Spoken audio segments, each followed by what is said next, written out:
Sekarang gue mau ngomongin soal teori endosimbion. Jadi teori endosimbion ini tuh maksudnya adalah ada suatu teori atau pendapat atau pandangan para ahli biologi mengenai asal-usul dari eh, prokariotik itu sebenarnya bisa berkembang jadi eukariotik gitu. Jadi teori endosimbion ini tuh kan sebenarnya berasal dari kata endosimbion ya. Endosimbion ini tuh berarti endo itu kan dalam, simbion itu berarti ada hubungan atau kayak ada komunikasi gitu. Jadi komunikasi yang letaknya itu ada di dalam sel ya. Nah, jadi teori endosimbion ini tuh ada hubungannya dengan bagaimana makhluk hidup yang eukariotik itu sebenarnya bisa jadi berasal dari perkembangan prokariotik gitu. Jadi eukariotik ancestor atau eukariotik yang nenek moyangnya eukariotik pokoknya ya, itu tuh sebenarnya berasal dari perkembangan adanya kayak komunikasi atau hubungan yang ada di dalam di dalam sel prokariotik dulu gitu. Jadi ada yang berkembang di situ gitu. Jadi misalnya nih, ini kan ada prokariotik ya. Prokariotik zaman dulu itu kan sel prokariotik atau makhluk hidup prokariotik.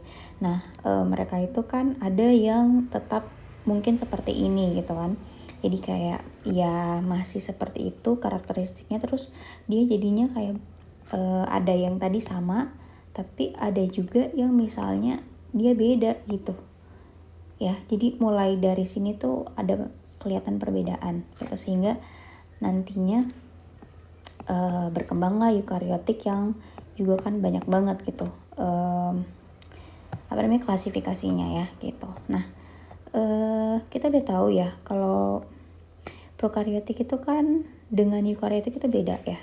Prokariotik itu adalah makhluk hidup yang mereka itu punya sel-sel yang di dalam sel itu tidak terbagi atas kompartemen-kompartemen atau membran gitu, atau tidak ada pelindung atau tidak ada batas yang jelas. Misal di prokariotik yang ada di bakteri E. coli gitu ya. Jadi E. coli itu dia di dalamnya itu hanya punya materi genetik yang tersebar gitu ya, yang dia ya tidak tersekat-sekat, tapi dia menyebar, tersebar, dan di situ ada ribosom ya. Mungkin juga ada vakuola di situ. Nah, sementara kalau eukariotik itu kan kita tahu bahwa sel eukariotik itu atau makhluk hidup yang eukariotik tersusun atas sel-sel di dalamnya itu punya batas gitu ya. Misalnya materi genetiknya itu tidak tersebar gitu aja, tetapi dia itu terbungkus atau termembran di nukleus gitu. Jadi ada kayak batas-batasannya gitu atau bagian-bagiannya. Terus ada organel-organel lain yang bermembran juga seperti kayak retikulum endoplasma, badan Golgi, mitokondria, vakuola, ribosom gitu. Jadi bedanya di situ gitu ya. Jadi prokariotik itu nggak punya membran dan eukariotik itu punya, sehingga jadinya lebih sederhana nih prokariotik dibandingkan eukariotik gitu ya. Nah, jadi kenapa bisa gitu ya nenek moyang eukariotik itu berkembang dari perkembangan sel prokariotik gitu ya. Nah, ini dijelaskan di teori endosimbion.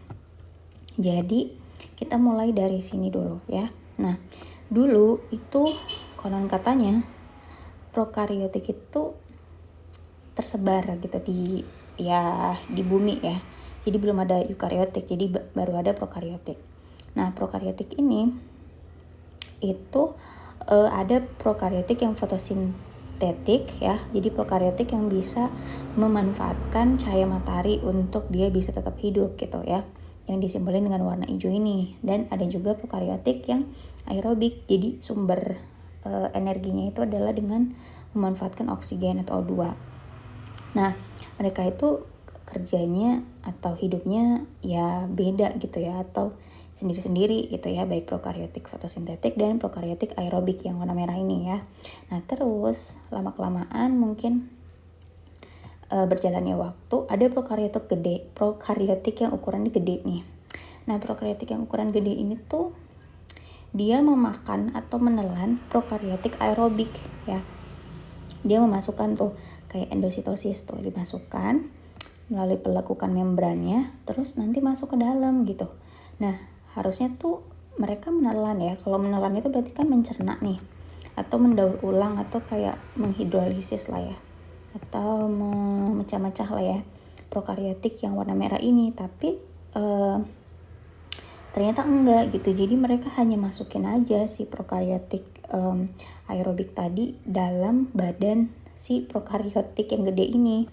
Nah, jadinya akhirnya mereka itu ya bisa hidup barengan gitu. Jadi si prokariotik gede bisa hidup tapi tidak terganggu dengan prokariotik yang aerobik, sedangkan begitu juga sebaliknya, prokariotik aerobik biar di dalam prokariotik gede juga dia tetap hidup gitu. Nah, lambat laun mungkin kayak terjadi lagi kayak kurun waktu beberapa lama, itu prokariotik yang gede itu kan di dalamnya udah punya prokariotik aerobik ya.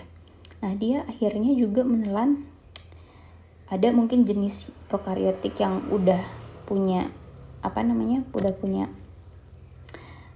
prokariotik yang aerobik itu menelan prokariotik yang fotosintetik gitu. Jadi dia menelan juga sama kayak pas dia nelan prokariotik yang ini ya, yang aerobik gitu ya. Jadi akhirnya ya si prokariotiknya itu bisa masuk ke dalam gitu ya. Jadi gue belum gambarin ya. Ya jadinya nanti sel ini atau prokariotik gede ini di dalamnya tuh ada punya 2 prokariotik gitu, yang mereka itu cara hidupnya beda gitu ya. Yang satu bisa memanfaatkan cahaya matahari, yang satu bisa menggunakan oksigen gitu ya. Dan mereka tuh nggak ditelan nggak dimakan ya, tapi biarin aja hidup di situ. Nah, akhirnya inilah gitu ya yang menjadi cikal bakal prokariotik yang nantinya bisa bisa hidup, yang di dalamnya ada 2 jenis prokariotik yang berbeda. Nah, jadi yang warna hijau itu ya, prokariotik fotosintetik, itu merupakan cikal bakal dari organel kloroplas. Ini gue salah lagi, kloroplas ya, yang ada klorofilnya ya. Dan yang warna merah itu cikal bakal dari organel mitokondria gitu ya. Nah, akhirnya ya eukariotik nenek moyang itu akhirnya punya 2 organel ini gitu, karena kan mereka kan si prokariotik yang ini itu kan nanti akan memperbanyak diri gitu kan, terus nanti banyak deh gitu ya, dan akhirnya mungkin sampai ke sini gitu, generasi sini yang akhirnya makin lama makin kompleks. Inilah kayak eukariotik yang sekarang ini gitu ya, yang banyak banget kompartemennya dan lebih kompleks gitu ya. Ini contohnya gue tadi lupa sebutin paramecium ya, protozoa, itu sejenis protozoa ya. Nah itu gitu, jadi ternyata organel fotosintetik tadi itu adalah kloroplas, dan organel yang bukan organel ya tadi ya, prokariotik yang fotosintetik itu ternyata jadi organel kloroplas sekarang ya, karena dia bisa memanfaatkan cahaya matahari untuk bisa mendapatkan energi, dan akhirnya dia bisa bikin makanan sendiri gitu ya. Dan prokariotik yang aerobik itu ternyata organel mitokondria yang bisa memanfaatkan oksigen tadi untuk mendapatkan energi gitu ya. Jadi selain itu apa emang kayak gitu, maksudnya tuh teorinya tuh ada buktinya nggak sih, atau ini hanya cuman pendapat doang ya?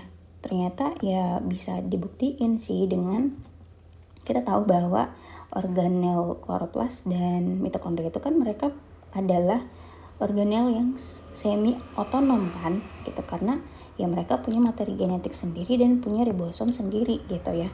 Jadi kayak sama dengan prokaryotik ini kan, yang dia itu punya materi genetik dan ribosom gitu. Jadi mereka dulunya bisa hidup sendiri gitu, tapi akhirnya jadi simbion di dalam sel ini atau endosimbion, sehingga akhirnya mereka juga beradaptasi gitu ya. Jadinya yang mungkin tadinya otonom penuh ya, otonom penuh pas mereka jadi prokaryotik yang hidup di luar gitu ya, jadinya semi otonom gitu kan, karena dia hidupnya simbion di dalam sel itu gitu. Nah selain itu juga buktinya adalah enzim-enzim yang mereka hasilkan dari adanya materi genetik dan ribosom yang mereka miliki itu, ternyata enzim-enzim di organel kloroplas dan mitokondria di eukariotik itu mirip dengan enzim-enzim di